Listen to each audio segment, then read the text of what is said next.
Bueno, hola a todos, hola Francisco. ¿Cómo les va? Bueno, este es un nuevo video de la serie Diálogos en Cuarentena, Ficciones y Afecciones. Y a este video, al que vamos a hacer ahora con Francisco, le pusimos por título Adicciones y comunidades terapéuticas, cruzando umbrales, se desanda el dolor. Te voy a presentar, Francisco, para que la gente te conozca. Él es Francisco Pipino, es licenciado en psicología, es director de Conatus Vitae, Comunidad Terapéutica de Río Cuarto, Córdoba. Publicó artículos, libros, tiene ahí libros preparándose también. Y además presentó en congresos en el país, en Uruguay, Austria, Portugal y Estados Unidos. Casi nada, ¿eh? Él me acompaña hoy. Con Francisco este año compartimos varias actividades, varios espacios bien interesantes, ¿eh? Francisco, la verdad que fue maravilloso todo lo que estuvimos haciendo este año, así que bueno, este es el cierre para el 2020 de momentos y espacios compartidos, y ya vendrán otros el año próximo. Así que gracias por compartir este espacio conmigo. Como en todos los videos de esta serie, vamos a comenzar leyendo un material ficcional para, a partir de las resonancias, bueno, dialogar a donde nos lleve ese material. En esta ocasión elegimos a un escritor argentino, Juan José Saer, maravilloso, escritor maravilloso, y un libro de él que es una divinura, que se llama Lo Imborrable. En Lo Imborrable aparece un personaje común en muchos libros de Saer, que es Carlos Tomatis. Y yo lo que voy a leer son fragmentos de este libro y de lo que le pasa a Tomatis. Así que hay un ir y venir en el tiempo, pero yo voy a ir contando. Dice: cuando cierro la puerta de calle detrás de mí y empiezo a caminar decidido en dirección al centro, me acuerdo de cómo hasta hace una semana nomás me era imposible trasponer el umbral para ir a tomar un café en el bar de la galería, como lo venía haciendo todos los días desde hacía más de 20 años. Esto que dice ahora es previo.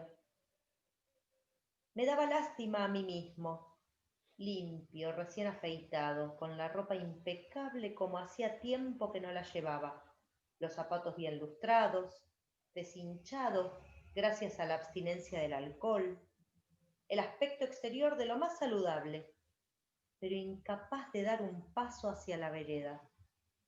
Desde el umbral de la casa de mi madre, a la que había vuelto unos meses antes, pasados los 40 años, después de tentativas nupciales, de engendrar mi propia descendencia, de encuentros, de descubrimientos y de separaciones.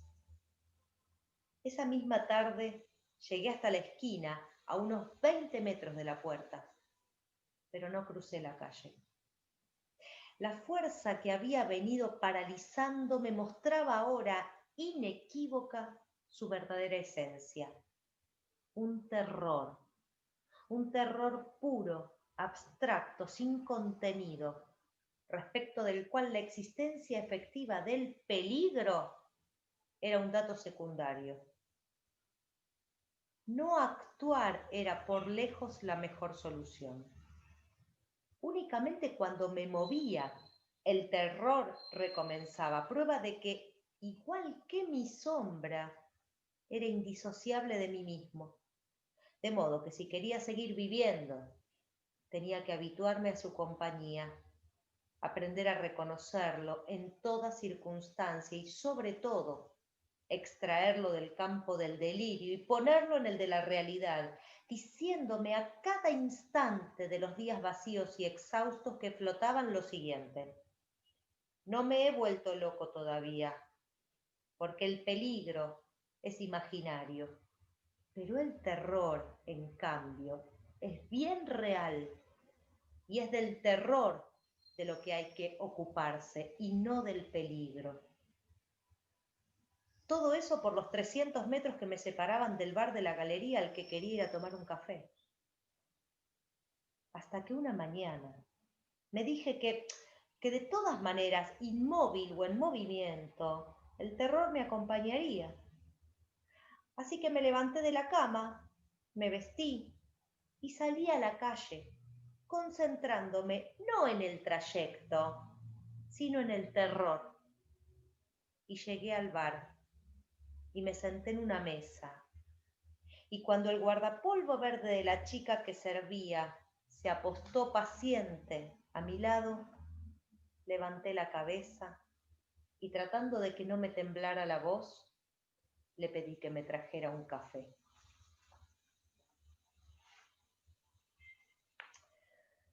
Esta parte es previa. Después de 2 o 3 días de borrachera, me hice una valija y me vine a la casa de mi madre.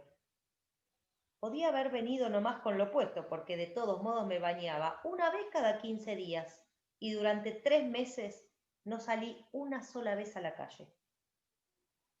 Mi madre, ciega a causa de la diabetes, se estaba muriendo en su dormitorio, en la cama de matrimonio que mi padre había desertado 20 años atrás por otra cama menos exigente, la tumba.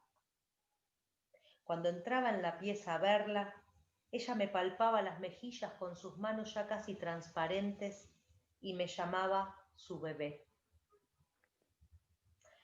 Hacía un calor matador. Yo me levantaba a las 2 o 3 de la tarde a causa de los somníferos, de los tranquilizantes y de los varios litros de vino diarios que me servía directamente de la dama Juana. Cuando me sentaba a mirar la televisión, a eso de las 4 de la tarde. De modo que al emerger del sillón a las 2 de la mañana, podía irme tranquilo para la cama, seguro de que apenas me echase resoplando sobre la sábana tibia me quedaría dormido. A decir verdad, aunque me quedaba sentado todos los días durante 10 horas a 3 metros del televisor, no miraba nada en especial. Y las imágenes que desfilaban en la pantalla y los sonidos envasados que resonaban en la pieza parecían las representaciones inconexas, fugaces y arbitrarias de mi propia conciencia en disgregación. Pero el hecho de tenerlas delante, en lo exterior, y no entre los pliegues del cerebro entumecido, en las puntas nerviosas hipersensibilizadas o en las emanaciones intolerables y súbitas de la memoria, me permitía llegar hasta la noche no enteramente destrozado. Hasta que una mañana, en marzo, mi madre amaneció muerta. Lo cierto es que la enterramos a la mañana siguiente y que un par de días después, recién bañado y afeitado, habiendo interrumpido por decisión propia la ingestión de alcohol, somníferos y tranquilizantes, salí a la terraza y empecé a pasearme despacio, frágil y todavía tembloroso, bajo el sol de otoño.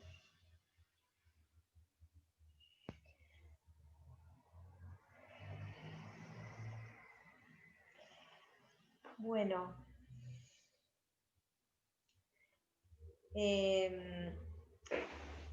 una de las cuestiones que comentábamos, Francisco, mientras íbamos preparando el material, que yo te decía que me impactaba de este material de Saer, es ahí donde habla del terror y el peligro, ¿no? Como en paralelo, el peligro es su imaginario, ¿no? Eso que puede ubicar el personaje como qué es lo peligroso, pero que lo que subyace al peligro es el terror. Cuando él se da cuenta de que en realidad lo que tiene es terror y lo compara con la propia sombra, como algo indisociable. Y él dice, bueno, de lo que me tengo que ocupar no es del peligro, el peligro es imaginario, de lo que me tengo que ocupar es del terror. Y, y yo pensaba que muchas veces trabajando con pacientes adictos, lo que se escucha como eso que está por debajo del problema del consumo, y de hecho el personaje de Saer, Tomatis, toma mucho alcohol, ¿no? Se sirve directo de la dama Juana y los somníferos y los tranquilizantes. Lo que subyace es algo del orden del terror. Eh, Así que, no sé, ¿qué escuchaste vos del texto? ¿Para dónde te llevó? Mira, me quedé pensando en, en varias cosas, ¿no? Pero puntualmente esto que vos planteas, que muy bien lo explica, lo detalla, y que no se lo pudiese imaginar, es prácticamente, lo estamos viendo el personaje haciendo todas las conductas que él va contando, cómo va detallando. Claramente tenía un conocimiento, forma de transmitir su conocimiento del personaje y de la actitud muy clara. Y lo primero que se me ocurre, esto que vos decís del terror, pensar, son los demonios que traen las personas que necesitan hacer un tratamiento. Ese terror que manifiestan va cobrando diferentes formas, parentescos, lugares. eh, Uno se imagina momentos de tratamiento, porque está representado de diferentes maneras, ¿no? Y nos va trasladando a diferentes lugares. Y escuchaba esa sensación de desolación que manifestaba en el discurso permanente, ¿no? Y en un momento lo expresa, pero digo, ¿cómo va contando eso? Y es como los diferentes momentos. Hay un momento muy particular que es cuando el tocar fondo, entre comillas, ese tocar fondo genera la sensación de terror. No es la del miedo o la del otro fantasma que puede llegar a aparecer, sino una sensación de terror específico. Porque probablemente sean los momentos de conexión con la realidad que cada uno va viviendo, y es el momento en el cual, uy, se me acabaron las opciones, las posibilidades, se me acabaron, ¿no? Fíjate cómo se va planteando, y es lo que uno escucha. Cuando se sientan, cuando los tenemos en el consultorio, cuando tenemos a la familia, o no hay familia y están solos sentados ahí, ¿no? Y cuando llegan a una comunidad, ¿de qué manera llegan? Hay una previa, hay como una cuestión previa a ese acompañamiento. Llegan con ese terror, pero después hay un procedimiento que se genera donde el terror se transforma como una fantasía y deja de ser terror. Como que es este movimiento así, ondulado, ¿no? En donde voy pasando por etapas.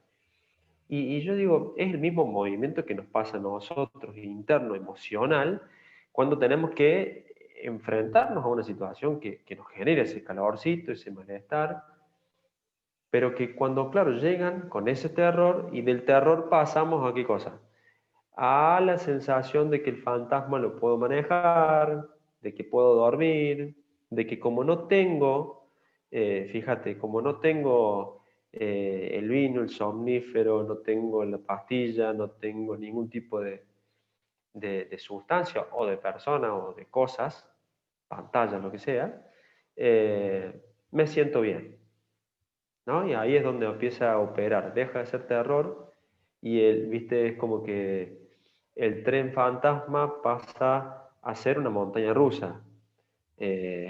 ¿Viste? Es como que las sensaciones son hermosas y después vuelve esa sensación de terror. Él la describe muy bien ahí en el texto porque es permanente la sensación. Él logra mostrar eso en el texto. Fíjate que hasta para pedirse el café tiene la sensación esa y lo arrastró. O sea que esa me parece, charlando así en la cuestión de comunidad, de tratamiento, de salir y demás, me parece que es la sensación que de alguna manera los mantiene para poder ir buscando cómo tapar de alguna manera las fantasías, pero que el terror me dé la sensación de vida. Y ahí entramos a jugar con esta cuestión de pulsión de vida y pulsión de muerte, ¿no? En las viejas teorías. Digo, esa cosa de vivir arraigado, tenido, así entrelazado con la muerte permanentemente. Porque es lo que muestra. Fíjate que el relato pareciera que fuera en algún momento como oscuro, por cómo lo cuenta, y fíjate el detalle que si uno escucha lo que vos estabas leyendo, describe el color de la chaquetilla que tenía la chica que le fue a servir el café. Y los que están relacionados con la salud, más o menos lo podemos hilar. Los que no están relacionados con la salud son los colores más comunes dentro de una clínica, de lo que sea, ¿no? De cualquiera sea la situación. Fíjate que dijo color verde la chaquetilla. Es tremendo, tremendo. La descripción esa es increíble. Por eso digo, cómo a partir de un relato tan claro podemos trabajar y contar estas cosas, ¿no? Los dos lados. Lo que cuenta a partir de una vivencia y lo que nosotros podemos ver de cómo llega, cómo lo trae. Me llevó para ese lado el relato. Viste, yo cuando lo encontré me pareció maravilloso. Ese momento, así como lo describe, porque él no podía ir al bar al que iba desde hacía 20 años o 30, no me acuerdo, todos los días, ¿no? En un momento sometido a este terror, terror que se iba articulando con el alcohol, con los tranquilizantes, con los somníferos, con los fracasos, porque él vuelve a la casa de la madre 40 años después de separarse, después de cosas que no funcionaron, que no le salieron bien, y cuando se puede sentar nuevamente en el bar y pedir el café, ¿no? O sea, pedir un café, ¿no? Como para algunas personas puede ser tan tremendo y un logro, ¿viste? Porque a veces desde el sentido común, bueno, ir al bar y pedir un café o hacer tal cosa, bueno, casarte, bueno, estudiar, ¿no? ¿Cuánto cuesta? ¿No? Por eso la descripción que hace, cuando podemos escuchar algo del padecimiento, ¿no? Subjetivo de tantas personas, vos decís, no puede, no puede.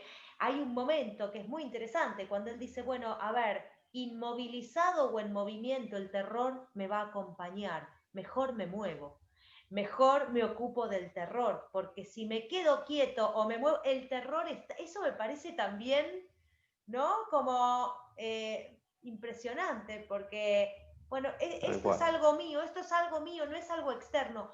A mí me pareció interesante y algo de esto te decía cuando yo te mandaba material, cuando describe la tele, tantas horas y horas y horas que ya estaba, bueno, borracho y estaba con las pastillas, y que él no estaba prestando atención a la tele. En realidad, las imágenes, esas imágenes de la pantalla, que hoy son otras pantallas, hoy ya no se necesita la tele, ya cuántas pantallas nos rodean, ¿no? Son las imágenes como de su Tal cual. propio cerebro y cómo a él le da tranquilidad que esas imágenes estén en el exterior. Esto muchas veces lo dicen, por ejemplo, los jugadores en relación a las máquinas tragamonedas, ¿no? Esto de poner en el exterior lo que en realidad está dentro, pero es mucho más aterrorizante lo interno. Entonces mejor que esté afuera, porque siempre está la fantasía de que con el afuera se puede luchar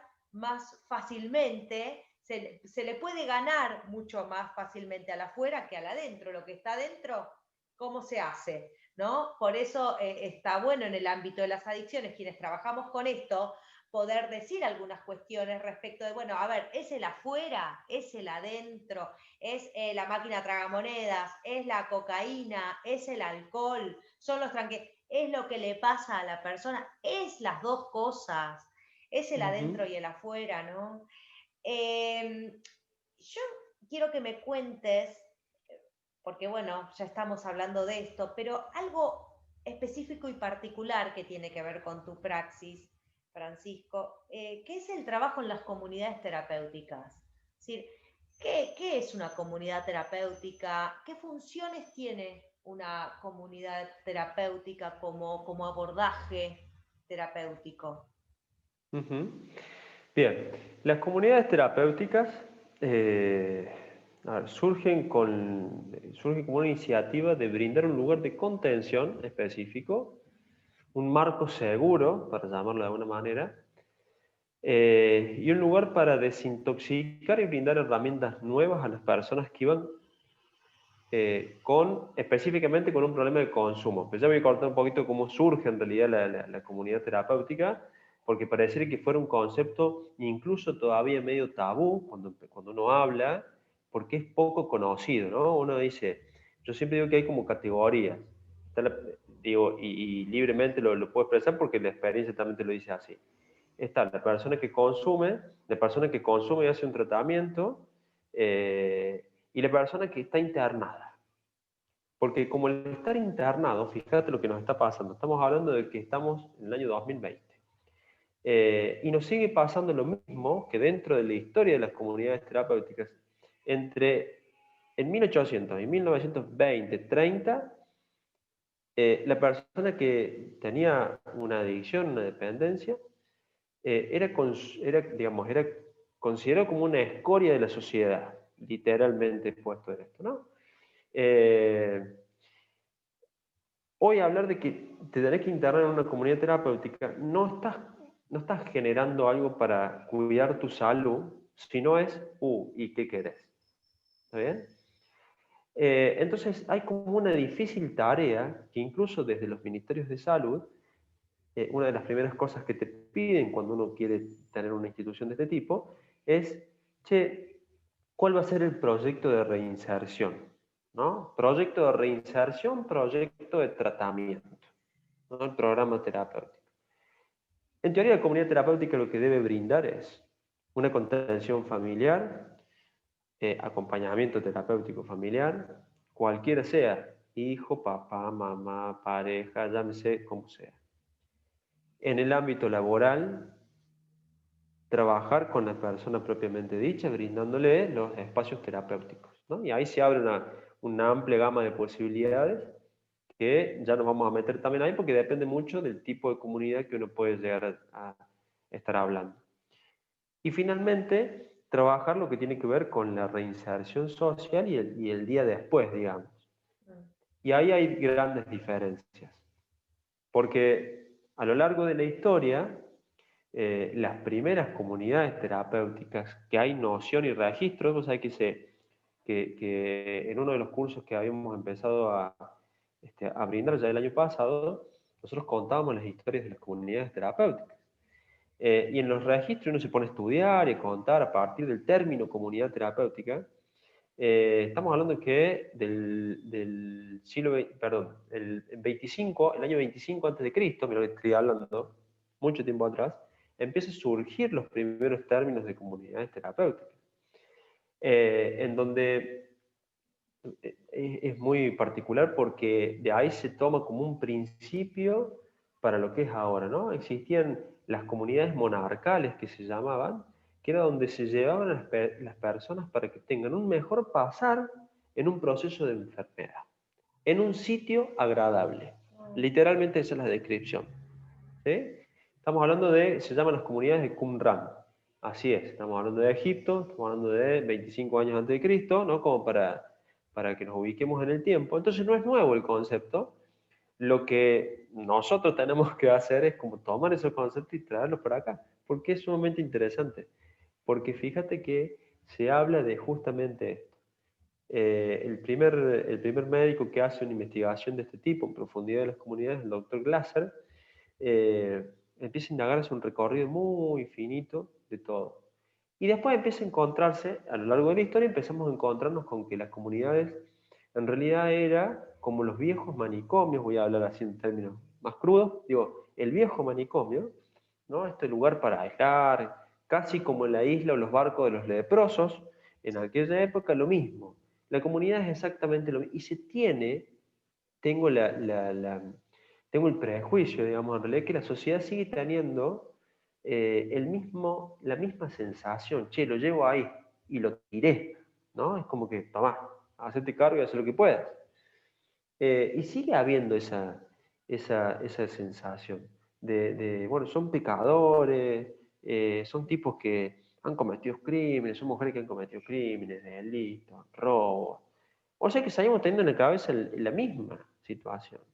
Y ahí es donde empezamos a hablar de los cambios de paradigma posteriores, a hablar a ver, la mirada jurídica de la salud o la mirada de salud, che, persona primero, con derechos, deberes, obligaciones, y empezar a trabajar desde ese lugar. Por suerte, a medida que fue pasando el tiempo, hay un concepto de comunidad un poco más abierto. En Argentina particularmente, lo que tiene que ver con la nueva ley de salud mental y de adicciones, hay muchas discusiones interesantes en este término, porque es muy chico ahí la cuestión de cerrar una comunidad o seguir brindando un espacio. Actualmente es esa la situación. Hay un debate muy interesante para ver qué tipo de comunidades estamos dispuestos a sostener y a mantener. Esa es la realidad. Pero sí también es cierto de que la comunidad es un entorno seguro donde debemos trabajar desde el minuto uno que ingresa la persona con la familia, en el trabajo, si tiene trabajo la persona y lo sostiene, y con la famosa reinserción social, que ya no debería existir un programa de reinserción social separado del programa de tratamiento. Debe ser todo lo mismo, porque si no, lo que estamos haciendo, pidiendo el programa separado de reinserción social, mira como te lo digo así, estamos haciendo lo mismo que va a ser en el año 1800, los separamos para que a ver si se componen, y después que vuelva, viste, como que si tenemos ahora un auto del año 1950 y queremos que compita al lado de un auto modelo 2020. Es exactamente lo mismo. No se puede, no debe pasar. Lo que sí tenemos que hacer como comunidades es brindar este espectro que te digo, ¿no? Y después nos metemos en cómo es los estilos terapéuticos, cómo son los estilos de programas terapéuticos, que no son todos iguales. Entonces, a ver, ¿dónde hacemos centro? ¿Dónde hacemos foco? Por lo menos nosotros, el foco se pone en la persona, ¿bien? En su contexto. Nosotros usamos un modelo que se llama el modelo socioecológico, ¿no? Dentro de las comunidades hay como diferentes modelos. El modelo socioecológico trabajamos con el entorno. ¿De dónde salió la persona?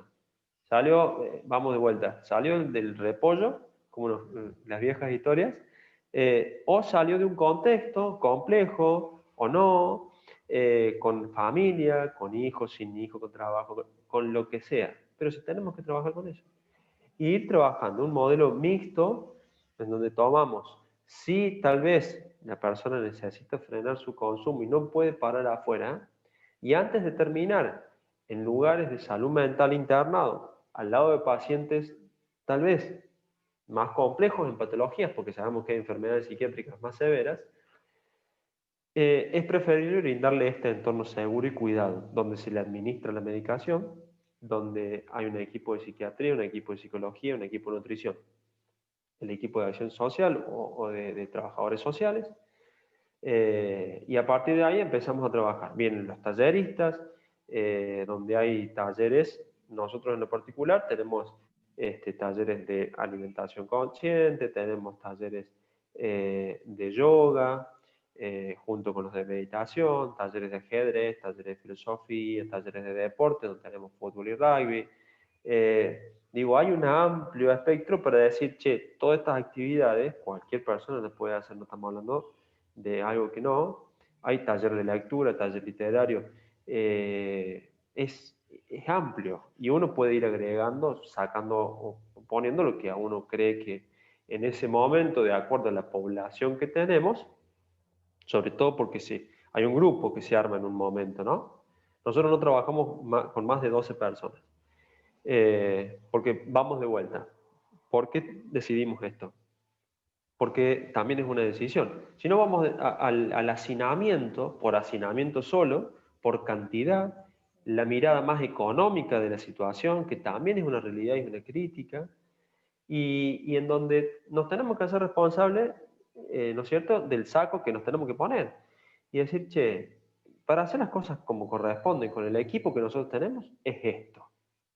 Y ser conscientes de eso, un trabajo de conciencia, porque vos, Débora, lo sabes muy bien por el consultorio y tu trabajo, y uno también, ponemos el cuerpo, ponemos tiempo, sabemos que tenemos, que nuestros teléfonos están abiertos, no están, no, viste, de 8 a 12, horario de comercio y se cierra. Son las 2 de la mañana, son las 12 de la noche, pacientes en crisis un fin de semana, tenés que ir a la comunidad muchas veces, o hay un paciente que dejó la comunidad, está haciendo otra modalidad de tratamiento y hay que contenerlo porque hubo una situación que no la pudo manejar y se quedó sin herramientas y llama. Digo, es ese el tipo de compromiso, por lo menos con el que lo estamos mirando nosotros y que uno promueve. Hay otros modelos que no sé ni tampoco voy a decir que son mejores o peores. Digo, hay otros modelos, ¿bien? Nosotros lo miramos de esta forma. ¿Cuáles son los otros modelos? Hay tres grandes tipos. Las comunidades profesionalizadas, que se llaman, las comunidades mixtas, o sea, profesionales y no profesionales, y las que no tienen ningún tipo de reglamentación en general. ¿Bien? Si me preguntas si en Argentina hay de la número 3, digamos, de la tercera, que digamos que podríamos decir, che, no podemos tener una comunidad que no tenga ningún tipo de reglamentación o que no se rija por nada, que nosotros le decimos a comunidades atípicas. Sí hay. Pero ¿cómo funcionan esas comunidades? Es una excelente pregunta, porque en realidad muchas veces van como mutando y dependiendo de la región del país. Por ejemplo, a raíz de los cambios en la ley de salud mental, nosotros sabemos, o por lo menos en la provincia de Córdoba, no existe la posibilidad de tener una comunidad terapéutica de puertas cerradas, que se llama. ¿Bien? Los lugares de puertas cerradas serían aquellos lugares donde vos ingresás y no podés salir porque estás obligado a estar ahí adentro. Nuestra comunidad es una comunidad de puertas abiertas. Es decir, vos son las 2 de la tarde y dijiste, me quiero ir a la comunidad. Agarraste la puerta y te fuiste, nadie te va a salir a correr, ni te van a atrapar, ni chaleco de fuerza. Te fuiste. Digo, es así por una cuestión de respeto de derechos y de posibilidades y de adhesión. Por eso es tan complejo el mundo de una comunidad. No es nada sencillo y son muchos factores a tener en cuenta. Pero fíjate, estas comunidades que son las comunidades terapéuticas profesionales, ¿dónde bueno, encontramos? Donde encontramos los profesionales, bien multidisciplinario o interdisciplinario, donde tenemos un programa terapéutico, donde hay un registro, donde se cumplen normativas en cuanto a las cuestiones de salud, y de esas profesionales que yo te digo, podamos tener las religiosas y las no religiosas. ¿Bien? Nosotros no somos una comunidad terapéutica religiosa. Por lo cual, no tenemos la libre elección, si se quiere, de lo que vos quieras profesar y el absoluto respeto, mientras que existe el respeto interno del grupo, ¿no? Las otras preguntar algo, perdón, porque me quedo ahí como dando vueltas. ¿Se llaman pacientes adentro de las comunidades terapéuticas? También depende lo que, ¿viste? Pero pregúntame, yo te cuento, a ver. Bueno, ponele que un paciente o alguien que fue para tratarse, a las 2 de la tarde se va, se quiere ir, ¿no? Esto que vos decías, el ejemplo, se quiere ir. Y porque es de puertas abiertas y puede decidir irse y puede tener la libertad de tomar esa decisión, entiendo. Y, a ver, a veces ese sujeto está tomando esa decisión de irse y puede ser una decisión que está coqueteando con el riesgo de volver peor, de salir y consumir o de tirar para atrás lo que se viene laburando. ¿Cómo se trabaja? Porque a mí siempre me genera preguntas esta cuestión. Lo entiendo desde el lugar de los derechos. Me parece que es muy complejo el tema, ¿no? Yo me pregunto sobre la libertad, sobre cuán libre puede ser la toma de decisiones de alguien que se está tratando porque justamente quedó esclavizado por una sustancia o por un comportamiento, o sea que, ¿cómo es esa decisión y ese momento que dice a las 2 de la tarde, bueno, yo me quiero ir, y vos no estás, te parece que ahí hay un riesgo? ¿Qué se hace ahí? Bueno, nosotros estamos entrenando permanentemente al equipo y uno mismo se entrena en lo que se llaman las entrevistas motivacionales, ¿no? En tratar de generar, replantear, que se repiense la decisión que se está tomando de querer irse, en el caso de que uno los vea. Lo que suele pasar generalmente es que si no son de la ciudad de Río Cuarto, por ejemplo, que nosotros recibimos personas de todo el país, si no son de la ciudad de Río Cuarto, van, no saben dónde ir y vuelven. En ese volver empezamos a indagar, y ahí está lo rico, lo lindo, lo interesante de todo esto, porque vos empezás a decir, che, a ver, contame, ¿qué fue lo que te motivó a irte?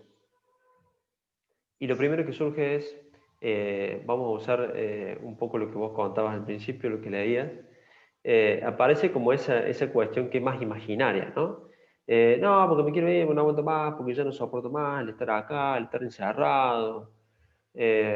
Todo esto, nuestra comunidad es como una quinta, como una casa quinta, con una pileta, con un predio grande que es casi una hectárea.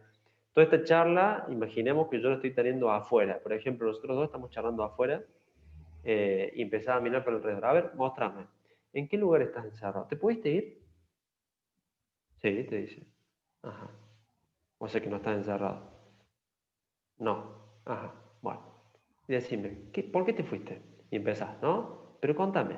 Y empiezan a aparecer estos fantasmas, el terror en realidad. El terror se empieza como a personificar en el consumo. Y la enfermedad se empieza a corporizar de alguna manera, ¿no? En el deseo, en esa cosquillita en la panza, cuando estás por venir, dice la canción, pero en realidad es el deseo efectivo de consumo, de la recaída. Le ganó el impulso. Yo siempre digo que nosotros, puntualmente los que trabajamos en adicciones, pero en la comunidad incluso más, trabajamos con un deseo, ¿no? Ese deseo genera un montón de emociones asociadas. Y vos recién me decías, ¿cómo haces para trabajar eso, el irse? Mm. En realidad, el irse, simbólicamente se trabaja después, pero cuando te cuentan que se quieren ir, vos qué le empezás a plantear. Esto que estoy diciendo, che, ¿por qué? A ver, contame. ¿Y a dónde? Y lo empujás, lo empujás, lo empujás, lo empujás. Y ahí uno empieza a medir y analizar si la persona ha generado cierto nivel de adhesión. No es lo mismo una persona que al segundo día me quiero ir, ¿sí? Al segundo día de estar en la comunidad diga me quiero ir, vos claramente sabes que lo que le pegó acá en el medio dijo no tengo dónde sacar sustancia, sí claramente habla de la enfermedad. El que está hace un mes y medio y si te dice, no, me quiero ir porque ya sé cómo es esto, ya aprendí, todas las palabras que usan, ya aprendí, ya sé, ya tengo las herramientas necesarias. Y esa es la parte, te juro que es la parte que más me gusta, porque a veces yo no soy el terapeuta de las personas que están, a veces tienen otros, ¿no es cierto?, otros colegas, pero yo lo siento, como estamos ahora charlando nosotros, y empiezo, y empiezo a decir, bueno, pero a ver, decime, contame, dibujá, escribí, porque en realidad es que ellos puedan expresar. Cuando ellos logran ver y enfrentarse lo que escribieron, pues ahí tenés razón, te dicen. A cualquiera del equipo, ¿no? Pues ahí tenés razón, che. Esto lo voy a trabajar con mi terapeuta. Ya no sos más nada, ¿no? Es increíble. Ya no sos el que lo estuvo ahí escuchando, ya, después lo hablo yo. Pero es fantástico Qué porque lindo. tenés esa posibilidad como tenés el tipo que, si vos te das cuenta, de que realmente está absolutamente cerrado y negado, uno tiene que entender que todos tenemos nuestros momentos. El respeto del tiempo de cada uno es Sí, fundamental. sí, sí. Si vos me vas a decir, no, porque me quiero ir, y vos ves que no hay forma de entrar por ningún lado, miren, señores, no es el momento, no es el lugar, la alternativa no es esta. Entonces, fíjense, derivamos, hablaremos. Pero es un trabajo, por eso digo que uno pone el cuerpo, porque es realmente 24/7 que uno está con, al menos en comunidad, ¿no? A vos te debe pasar en consultores, pero en comunidad le agregamos a lo individual Claro, lo grupal, claro, que es, ¿no? La psicología de masa. ¿Qué pasa cuando se empiezan a juntar 4 o 5 y brrr, ese run run del motor encendido de un grupo de grandes manipuladores por excelencia y que empiezan, ¿viste? Y mandan a uno, mandan al otro, hacen una cosa, wow, claro. tremendo. Claro, pero a la vez, digamos, lo grupal, con todo eso que trae, ¿no? Con toda la parte dificultosa, vamos a decir, y con todo el ruido, cómo es sustancial, ¿no? En estas afecciones, porque me parece que, bueno, que de lo que se trata es de, del lazo social y de los lazos en personas que o tienen que recuperar algo de los lazos que perdieron durante los años de consumo y me parece en el mejor de los casos recuperar, que en muchísimas ocasiones no se trata de recuperar, sino de construir, porque ahí hay un agujero enorme de personas muy desamparadas, con un nivel de abandono muy fuerte, de mucha soledad, de desconocimiento respecto a ellos mismos, de sentirse muy poca cosa, muy poco importante o como si fueran transparentes, ¿no? Invisibles. Ujú, Entonces, ujú. todo eso me parece que en los distintos dispositivos que hay en la comunidad y así como ustedes laburan, Francisco, que es tan interesante y a mí me parece que es tan importante que las personas puedan escuchar, ¿no? Bueno, ¿qué es una comunidad?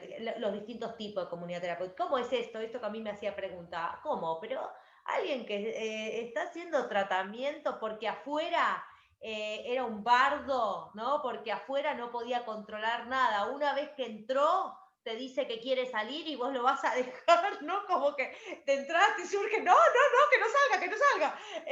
Y qué bueno ahí cuando vos contás todo ese laburo artesanal que hay que hacer con cada persona, y ahí lo que escuchás, y el uso de distintos modos, o la propuesta, distintos modos de plasmación de esos fantasmas, porque esos fantasmas a veces no pueden ser dichos. El terror, ¿no? Del que habla Tomatis de Saer, no tiene palabras, a veces no tiene palabras.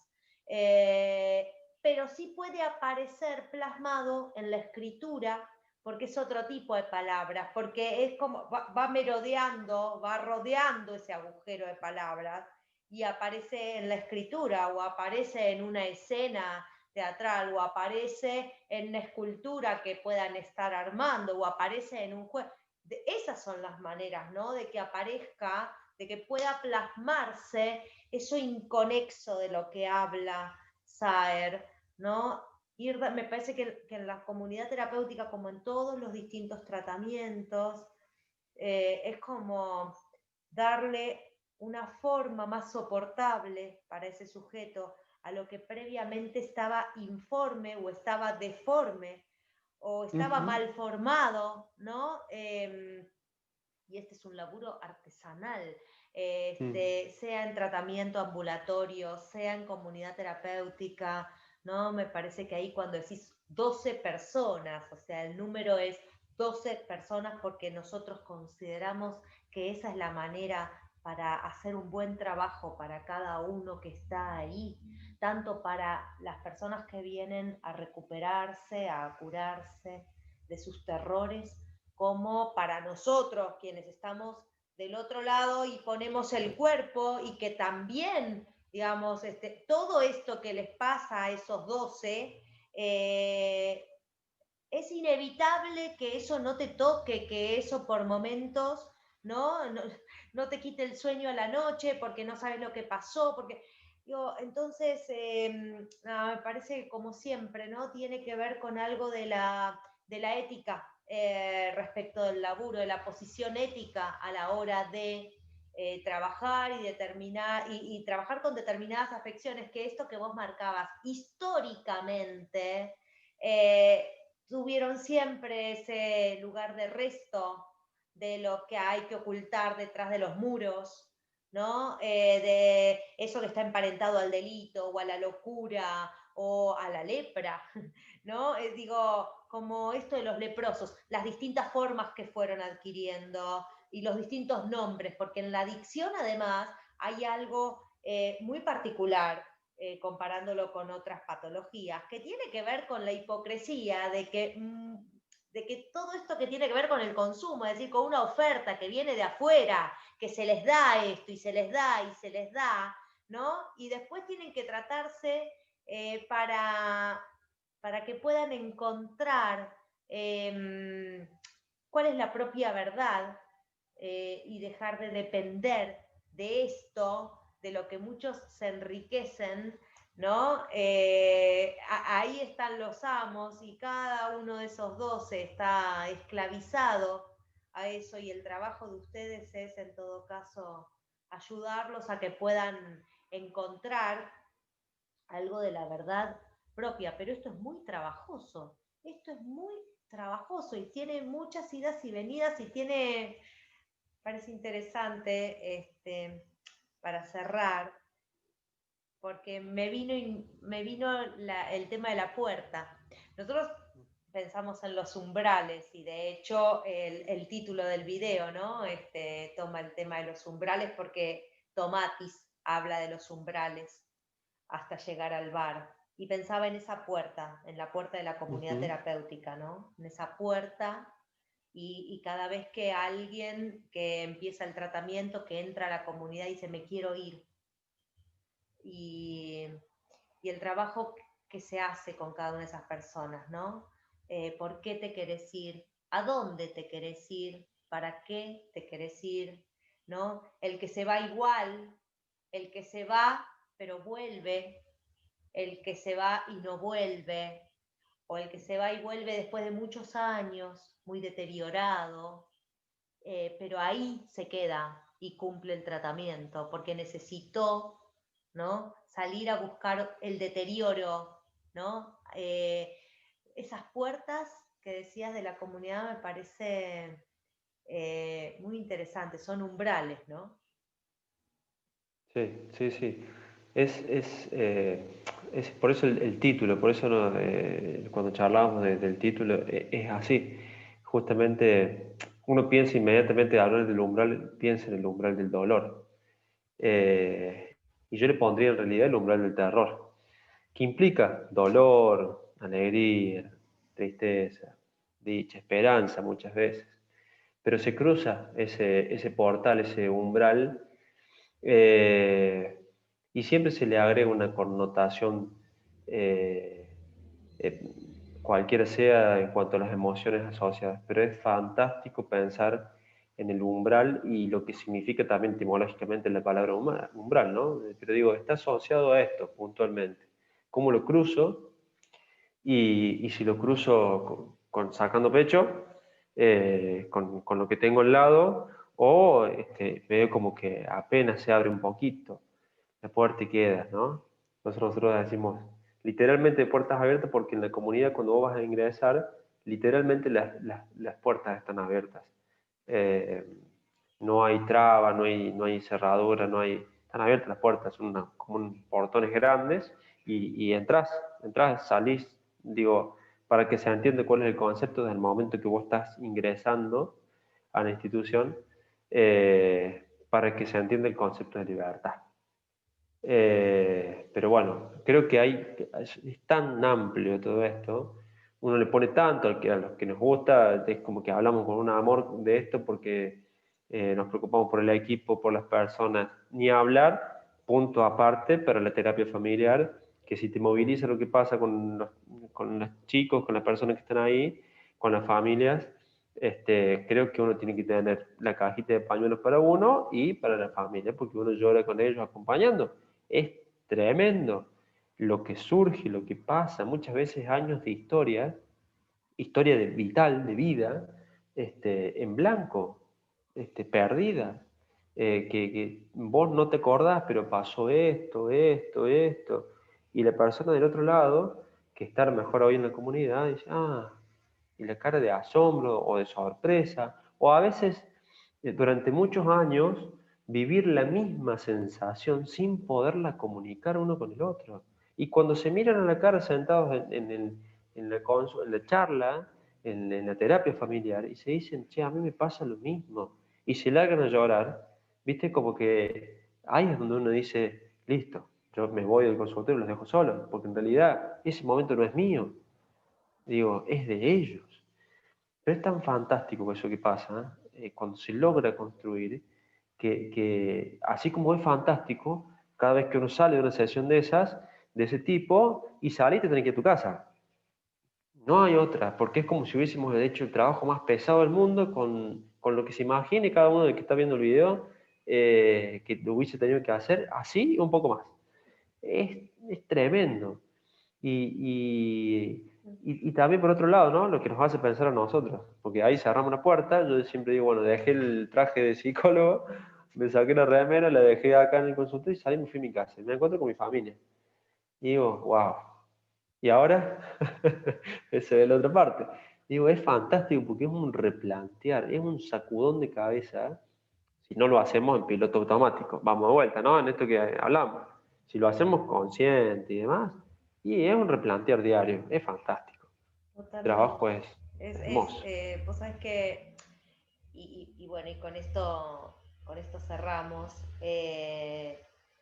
Hace un tiempo hicimos un video con una colega que también trabaja con adicciones y hablamos del cuerpo en la adicción, pero en un momento surgía el tema del cuerpo no solo del adicto, sino del cuerpo de nosotros, los terapeutas, de nuestros cuerpos, que están ahí en esta escena que vos contabas, ¿no? De lo familiar, de ese encuentro donde se miran y hay una mirada distinta, ahí es como si estuvieran viéndose por primera vez y eso es muy fuerte. Así como el cuerpo que sentimos cuando alguien tiene una recaída y vuelve muy mal, o cuando alguien abandona el tratamiento, digo, el cuerpo, porque no es todo palabra, y más en las adicciones, ¿no? Donde la palabra está tan complicado, que el cuerpo se hace muy presente. Y entonces esto también creo que forma parte de los tratamientos y bueno, y yo para cerrar había escrito unos renglones que dice, las adicciones son máscaras, ¿no? Pensando las adicciones como máscaras con las que el sujeto enmascara algo de lo imborrable de su historia, de aquello que no puede borrar, olvidar, tal vez porque nunca pudo nombrarlo aún. Entre el anverso y el reverso de esta máscara que trae el adicto al tratamiento, las diferencias resultan de dónde se pone el foco, en lo que el adicto muestra, en lo que está por debajo, en ambos. Máscaras, umbrales, a desandar para cruzar las calles que llevan hacia lo deseado. Bueno, Fran, fue hermoso, un placer haber compartido con vos este espacio, este rato. Bueno, seguramente seguiremos haciendo cosas juntos. Muchas gracias No, gracias. Gracias a vos. Muchas gracias a vos por por todo esto invitarme, me compartido. encantó. Bueno, a mí también. Bueno, nos vemos muy pronto. Gracias. Dale. Gracias. Gracias a Un vos. beso. Chau, chau. Chao, chao.